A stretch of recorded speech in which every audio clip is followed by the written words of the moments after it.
ഭഗത് സിംഗ് കലാസാഹിത്യവേദിയുടെ സഹയാത്രികർക്ക് സ്നേഹം നിറഞ്ഞ സ്വാഗതം. ഒരു വായനക്കാരിയെന്ന് അവകാശപ്പെടാൻ പരിമിതികൾ ധാരാളം ഉണ്ടെങ്കിലും നിങ്ങളെപ്പോലെ വായനയെ ഇഷ്ടപ്പെടുന്ന ഒരാളാണ് ഞാൻ.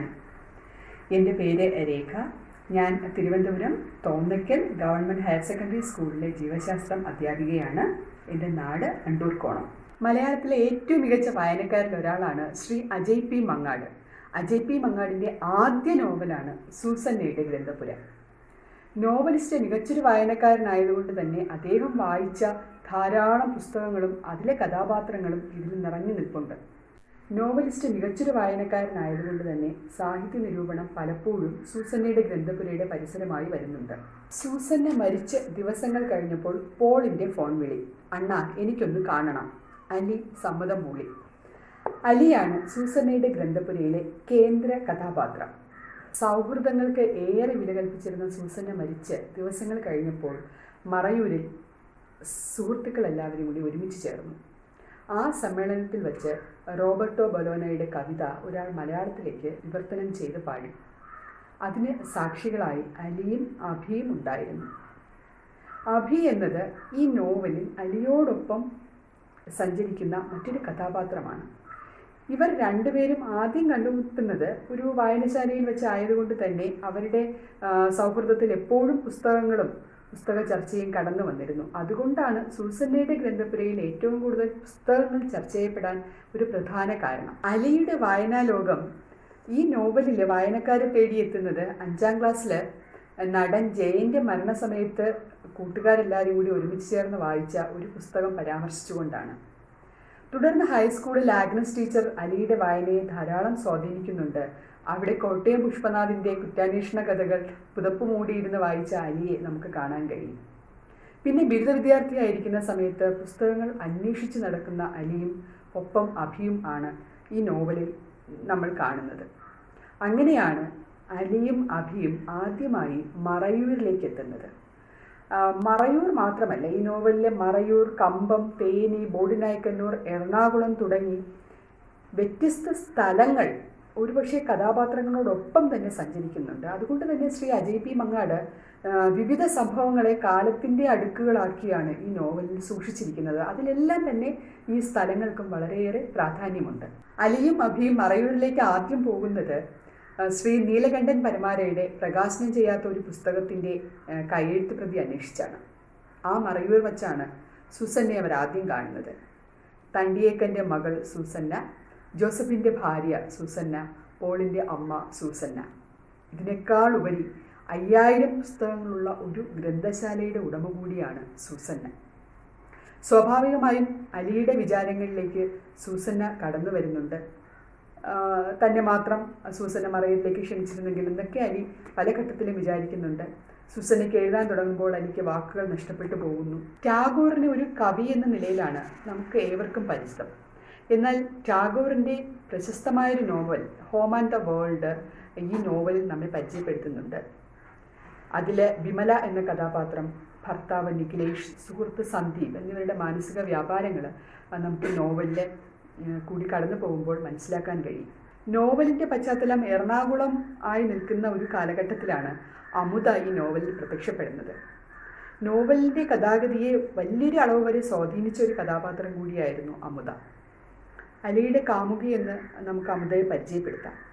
പക്ഷെ അതിലുപരി സങ്കീർണതയും അതിഭാവുകത്വവും ധാരാളം നിറഞ്ഞു നിൽക്കുന്ന ഒരു കഥാപാത്രമാണ് അമുദ. അമുദയ്ക്കൊപ്പം നമ്മൾ ഫാത്തിമയെ പരിചയപ്പെടും. അന്ധഗായകനായ കൃഷ്ണനെയും ഇക്ബാലിനെയും പരിചയപ്പെടുന്നുണ്ട്.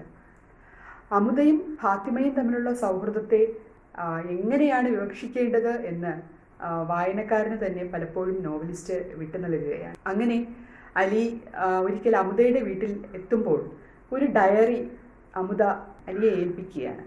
അതിലെഴുതിയിരുന്ന വാചകങ്ങൾ ഇതാണ്: പ്രിയപ്പെട്ട അലി, നമ്മൾ തമ്മിലുള്ള സൗഹൃദം ഇപ്പോൾ തുടങ്ങിയതല്ല. അതുകൊണ്ട് തന്നെ നീ അത്ഭുതങ്ങൾക്ക് വേണ്ടി കാത്തിരിക്കൂ. സ്നേഹപൂർവ്വം അമുദ. പക്ഷേ ഈ നോവലിൽ നമ്മൾ പിന്നെ കാണുന്ന അത്ഭുതമെന്ന് പറയുന്നത് തേവര പാലത്തിന് മുകളിൽ അമുദയുടെ സൈക്കിൾ മാത്രം അവശേഷിക്കുന്നതാണ്. അലി പോലീസ് സ്റ്റേഷനിലേക്ക് നയിക്കപ്പെടുന്നു. സൂസന്നയുടെ ഗ്രന്ഥപുരയിൽ അലി എറണാകുളവുമായി ചേർന്ന് നിൽക്കുന്ന കാലഘട്ടത്തിലാണ് ഈ നോവലിൽ ഏറ്റവും കൂടുതൽ പുസ്തകങ്ങൾ പരാമർശിക്കപ്പെടുന്നത്.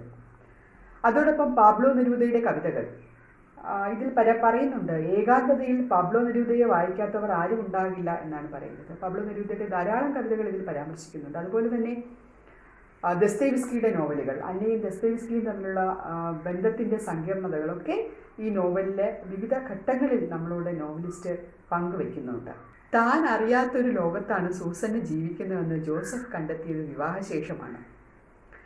ഈ നോവലിലെ കഥാപാത്രങ്ങൾ ജീവിതത്തിൻ്റെ വിവിധ കാലഘട്ടങ്ങളിൽ പുലർത്തുന്ന വൈരുദ്ധ്യാത്മകത നോവലിസ്റ്റ് ചൂണ്ടിക്കാണിക്കുന്നുണ്ട്.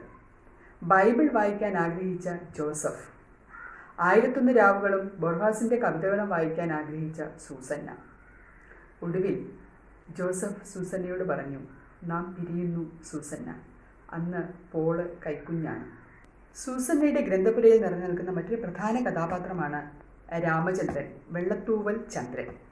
രാമചന്ദ്രനാണ് വെള്ളത്തൂവൽ ചന്ദ്രനായി മാറിയതെന്നും വെള്ളത്തൂവൽ എന്ന് പറയുന്ന ഒരു സ്ഥലമാണെന്നും സൂസന്നയാണ് അലിക്ക് പറഞ്ഞു കൊടുക്കുന്നത്. ഒരിക്കൽ കാലിന് മുറിവ് പറ്റി സൂസന്നയുടെ വീട്ടിൽ തങ്ങേണ്ടി വന്ന അലിയെയും സൈക്കിളിന് പുറകിലിരുത്തി സൂസന്ന നാട്ടുവഴികളിലൂടെ യാത്ര ചെയ്തു. സ്വാഭാവികമായും അലിയുടെ മനസ്സിൽ ചില പ്രത്യേക വികാര വിചാരങ്ങൾ കടന്നു വന്ന സമയത്ത് അത് മറയ്ക്കുന്നതിന് വേണ്ടി അലി സൂസന്നയോട് ചോദിച്ചു, എന്തിനാണ് ആ ഗ്രന്ഥപുര അടച്ചിട്ടിരിക്കുന്നത്? സൂസന്ന മറുപടി പറഞ്ഞത്, ഞാൻ പുസ്തകങ്ങൾ വായിക്കാറില്ല അലി, നിനക്ക് പക്ഷെ അവിടെ നിന്ന് ഏത് പുസ്തകവും എടുക്കാം എന്നാണ്. വെള്ളത്തൂവൽ ചന്ദ്രൻ അയാളുടെ ജീവിതത്തിൻ്റെ അവസാന കാലഘട്ടം ഒരു ശരണാലയത്തിൽ അഭയം പ്രാപിക്കേണ്ടി വരികയാണ്. നല്ലൊരു കമ്മ്യൂണിസ്റ്റായിരുന്ന വെള്ളത്തൂവൽ ചന്ദ്രൻ ജീവിതത്തിൻ്റെ അവസാന കാലഘട്ടത്തിൽ ജലാലുദ്ദീൻ റൂമിയുടെ പുസ്തകങ്ങളാണ് വായിച്ചത് എന്ന് നോവലിസ്റ്റ് നമുക്ക് കാണിച്ചു തരുന്നതും നമ്മുടെ ജീവിതത്തിൻ്റെ വൈരുദ്ധ്യങ്ങൾ, വിവിധ വ്യത്യസ്ത തലങ്ങളാണ് നമുക്ക് മനസ്സിലാക്കി തരുന്നത്. അതുപോലെ തന്നെ വെള്ളത്തൂവൽ ചന്ദ്രൻ പറയുന്നുണ്ട്, എൻ്റെ ജീവിതത്തിൻ്റെ അവസാനം എനിക്ക് കഴിയേണ്ടത് ആകാശത്ത് പറന്നു പോകുന്ന പറവകളെ നോക്കി കിടന്നുകൊണ്ടാകണം എന്നൊക്കെയാണ്. അതായത് മരണത്തിനപ്പുറം മറ്റൊരു ജീവിതം അപ്പോഴേക്കും ചന്ദ്രൻ്റെ മനസ്സിലേക്ക് കടന്നു വന്നു എന്നുള്ളതാണ്. അതാണ് ഞാൻ പറഞ്ഞത്, ആദ്യം നല്ലൊരു കമ്മ്യൂണിസ്റ്റ് ആയിരുന്നു, ജലയുമായുള്ള പ്രണയം, അതൊക്കെ ഇതിനകത്ത് പരാമർശിക്കുന്നുണ്ട്. പക്ഷെ അവസാന കാലഘട്ടത്തിൽ ആധ്യാത്മികതയുടെ മറ്റൊരു തലത്തിലേക്ക് വെള്ളത്തൂവൽ ചന്ദ്രനും മാറിയിരുന്നു. വെള്ളത്തൂവൽ ചന്ദ്രൻ്റെ മരണസമയത്താണ് അലി കുറേ നാളുകൾക്ക് ശേഷം സൂസന്നയെ കാണുന്നത്. തലമുടി നരച്ച് കൺപോളകൾക്ക് താഴെ നിഴലുകൾ വീണ സൂസന്ന. അന്നും സൂസന്ന അലിയോട് പറഞ്ഞത്, ഞാൻ ഇപ്പോഴും കാത്തിരിക്കുന്നത് നിൻ്റെ ഒരു പുസ്തകം വായിക്കാനാണ് എന്നാണ്. ഒരു നോവൽ എഴുതണമെന്ന് അത്യധികമായ ആഗ്രഹം അലിയുടെ മനസ്സിനകത്തുണ്ട്. പക്ഷേ എഴുതുന്നതൊന്നും മറ്റൊരാളെ വായിക്കാൻ വേണ്ടി നൽകാനുള്ള ധൈര്യം അലിക്കില്ല. താൻ എഴുതുന്നതെല്ലാം മറ്റുള്ളവർ പുച്ഛിക്കും, അതിനുള്ള ഒരു ആത്മവിശ്വാസം ഒരിക്കലും അലിക്ക് ഉണ്ടാകുന്നില്ല. ആനന്ദിൻ്റെ ആൾക്കൂട്ടവും ചങ്ങമ്പുഴ കൃഷ്ണപിള്ളയുടെ ആത്മകഥയും മാക്ബത്തും തുടങ്ങി ധാരാളം പുസ്തകങ്ങൾ പരാമർശിക്കപ്പെടുന്ന ബോഡിനായ്ക്കന്നൂരിലെ അലിയുടെ ജീവിത കാലഘട്ടത്തിൽ എഴുതാൻ അമിതമായ ഉൾപ്രേരണ അലിക്കുണ്ടാകുന്നു. പക്ഷേ റൈറ്റേഴ്സ് ബ്ലോക്ക് എന്നാണ് നോവലിസ്റ്റ് ഇവിടെ വിശേഷിപ്പിക്കുന്നത്. അലിക്കൊന്നും എഴുതാൻ കഴിയുന്നില്ല. ആ സമയത്ത് അലിയെ കാണാൻ ഇക്ബാൽ വരുന്നുണ്ട്, അഭി വരുന്നുണ്ട്. ഇവരെല്ലാം അലി പണ്ട് വായിച്ചിരുന്ന പുസ്തകങ്ങൾ അലിക്ക് കൈമാറുകയാണ് ഒരു തിരിഞ്ഞ് നോട്ടത്തിന് വേണ്ടി. അപ്പോൾ ഇതിനകത്ത് നോവലിസ്റ്റ് പറയുന്നുണ്ട്, നാം വായിക്കുന്ന പുസ്തകങ്ങൾ നമുക്ക് തീർച്ചയായും ആനന്ദങ്ങൾ കൊണ്ടുവന്ന് തരും. അത് ഏതെങ്കിലും വ്യക്തികളുമായോ സംഭവങ്ങളുമായോ കൂട്ടിയോജിപ്പിച്ചാണ് നമ്മൾ വായിക്കുന്നതെങ്കിൽ നമ്മുടെ ജീവിതത്തിൽ നിന്ന് അതൊരിക്കലും നമ്മൾ മറന്നു പോവുകയില്ല. പക്ഷേ എല്ലാത്തിനെക്കുറിച്ചും നല്ല ധാരണയുള്ള അലിക്ക് ഒരു നോവൽ എഴുതാൻ മാത്രം കഴിയുന്നില്ല. അങ്ങനെയാണ് അലിയുടെ സുഹൃത്ത് കാർമേഘം അലിയെ ഭാനുമതിയുടെ വീട്ടിലേക്ക് കൂട്ടിക്കൊണ്ടു പോകുന്നത്. മതി എന്നാണ് നോവലിലെ ഭാനുമതിയെ വിശേഷിപ്പിക്കുന്നത്. വളരെ വർഷങ്ങൾക്ക് ശേഷമാണ് അലി ഒരു സ്ത്രീ സുഹൃത്തിനോട് ഒരുപാട് നേരം മനസ്സ് തുറന്ന് സംസാരിക്കുന്നത്. ഭാനുമതിയുടെ ഉത്സാഹം അലിയിൽ എഴുതാൻ പുതിയൊരു ഉൾപ്രേരണയായി മാറുകയാണ്. സൂസന്ന മരിച്ച ശേഷം പോൾ എന്തിനാകാം തന്നെ കാണാൻ വരുന്നത് എന്ന ചിന്ത അലിയെ ചുറ്റി നിന്നു. പോൾ എത്തി. സൂസന്ന അലിക്ക് നൽകാൻ വേണ്ടി വീട്ടിൽ സൂക്ഷിച്ചിരുന്ന ചില സാധനങ്ങൾ പോൾ കൊണ്ടുവന്നിരുന്നു. അത് തുറക്കാൻ ശ്രമിച്ച അലിയോട് പോൾ പറഞ്ഞത്, ഞാൻ പോയ ശേഷം മാത്രം ഇത് തുറന്നാൽ മതി എന്നായിരുന്നു. പോകുന്നതിന് മുമ്പ് പോൾ ഒരു കാര്യം കൂടി അലിയോട് സൂചിപ്പിച്ചു.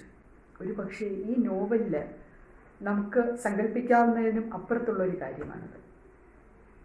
അണ്ണ, അമ്മയുടെ മരണശേഷം ഞാൻ ആ ഗ്രന്ഥപ്പുര തുറന്നു. അത് ശൂന്യമായിരുന്നു. അലിക്ക് എഴുതുന്നതിന് നിരന്തര പ്രേരണയായി മാറിയ ഭാനുമതി ഒടുവിൽ അലിയെ കൊണ്ട് ആ നോവൽ എഴുതിക്കുക തന്നെ ചെയ്തു. ആ നോവൽ എഴുതി പൂർത്തിയാക്കിയതിനോടൊപ്പം അലി സൂസന്നയുടെ വീട്ടിലെ സരസയെ പോയി കാണുകയാണ്. അങ്ങനെ സരസയ്ക്ക് മാത്രം അറിയാമായിരുന്ന ആ പുസ്തകങ്ങളുടെ രഹസ്യം അലിയും തിരിച്ചറിയുന്നു. നോവൽ എഴുതി പൂർത്തിയാക്കി അലി ഭാനുമതിയെ കാണാൻ എത്തുകയാണ്.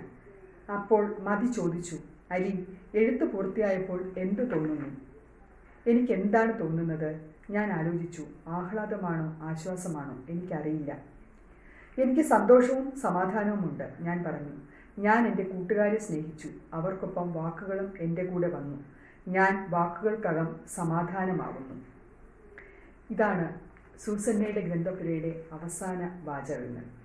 വർഷങ്ങൾക്ക് മുമ്പ് അലിയും അഭിയും അന്വേഷിച്ചു കൊണ്ടിരുന്ന ഒരു സാധനം കൂടി പോള് അലിയെ കാണാൻ വന്നപ്പോൾ കൈമാറിയിരുന്നു. 2019 മാതൃഭൂമി ബുക്സ് പ്രസിദ്ധീകരിച്ച ശ്രീ അജയ് പി മങ്ങാടിൻ്റെ നോവൽ സൂസന്നയുടെ ഗ്രന്ഥപുര 9 മാസങ്ങൾക്കകം 14 പുതിയ പതിപ്പുകളാണ് വിപണിയിലിറങ്ങിയത്. അതുകൊണ്ട് തന്നെ ഈ നോവൽ വായനക്കാർ എത്രത്തോളം ഏറ്റെടുത്തുവെന്നും ചർച്ച ചെയ്യപ്പെട്ടുവെന്നും നമുക്ക് മനസ്സിലാക്കാൻ കഴിയും. റോബർട്ട് ബട്ടൻ്റെ അനാറ്റമി ഓഫ് മെലങ്കളി പരാമർശിച്ചുകൊണ്ടാണ് നോവലിസ്റ്റ് ഈ പുസ്തകം ആരംഭിക്കുന്നത്. അതോടൊപ്പം പുസ്തകത്തിൻ്റെ ആമുഖത്തിൽ ശ്രീ അജയ് പി മങ്ങാട് പറയുന്നത്, ഞാൻ വായിച്ച പുസ്തകങ്ങൾക്കും ഞാൻ അറിഞ്ഞ മനുഷ്യർക്കുമുള്ള എൻ്റെ ആദരമാണ് ഈ നോവൽ, അപമാനങ്ങളോടും പരാജയങ്ങളോടുമുള്ള എൻ്റെ ഭാവനയുടെ ചെറുത്തുനിൽപ്പും എന്നാണ്. തീർച്ചയായും ശ്രീ അജയ് പി മങ്ങാട് എന്ന മികച്ച വായനക്കാരൻ്റെ മികച്ച നോവൽ തന്നെയാണ് സൂസന്നയുടെ ഗ്രന്ഥപുര.